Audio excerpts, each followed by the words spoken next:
अकाल जोहार। देश का कोई भी नागरिक चाहता है कि उसका देश विकसित देशों के लिस्ट में शामिल हो जाए। 1947 में भारत आज़ाद हुआ और इस आज़ादी की लड़ाई में हर कम्युनिटी ने हिस्सा लिया, हर धर्म के लोगों ने हिस्सा लिया, क्योंकि उस समय सभी भारतीय थे। महात्मा गांधी ने जो मुहिम चलाया था उसमें राष्ट्र प्रेम की भावना को जागृत करने के लिए, लोगों को ये बताने के लिए कि ये आपका अपना देश है, आपके अपने देश में आपको आज़ादी से रहने का अधिकार है। अंग्रेज जो है वो दूसरे देश से आए हुए हमारे देश में है और हमें गुलाम बनाकर हैं, वो हमें अपने कब्जे में रखना चाहता है। एक लंबे अरसे के बाद बहुत मुश्किलों से देश आज़ाद हुआ, ये सभी को मालूम है। आज़ादी के बाद देश का डेवलपमेंट जो है उसकी नीति तैयार करना शुरू किया गया, सभी को मालूम है इतिहास क्या है। आज अगर हम वर्तमान काल की बात करते हैं तो वर्तमान समय में भारतीय जनता पार्टी शासन में है, सत्ता में है। और एक बात तो 100% फैक्ट है कि जब से भारतीय जनता पार्टी की सरकार सत्ता पे आई है तब से देश में हो रहा है क्या, सिर्फ एक ही काम, नफरत की राजनीति करो। ये अंग्रेजों की नीति थी, फूट डालो शासन करो। आज यही नीति अपनाकर भाजपा सत्ता पे है।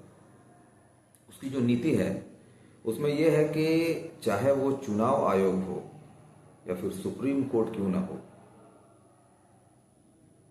संसद या और भी जो भी डिपार्टमेंट देश का हो, ईडी क्यों ना हो,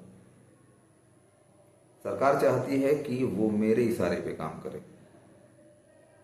और कुछ संस्थाएं सरकार के इशारे पे काम कर रही है।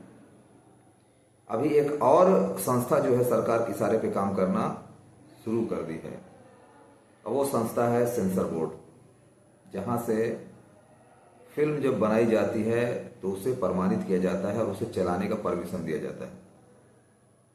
इधर लगातार कुछ फिल्में बनाई जा रही है जिसमें एक समुदाय को टारगेट किया जा रहा है, मुस्लिम समुदाय को।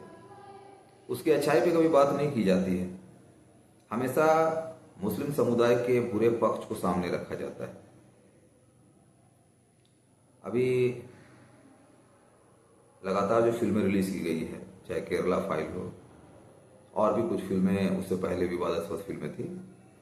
अभी एक और फिल्म सामने लाई जा रही है जिसे उदयपुर फाइल कहा जाता है, और उस फिल्म में इस्लाम के जो पैगंबर है, आखिरी पैगंबर मोहम्मद सल्लल्लाहु अलैहि वसल्लम, उनके खिलाफ, मुसलमानों के खिलाफ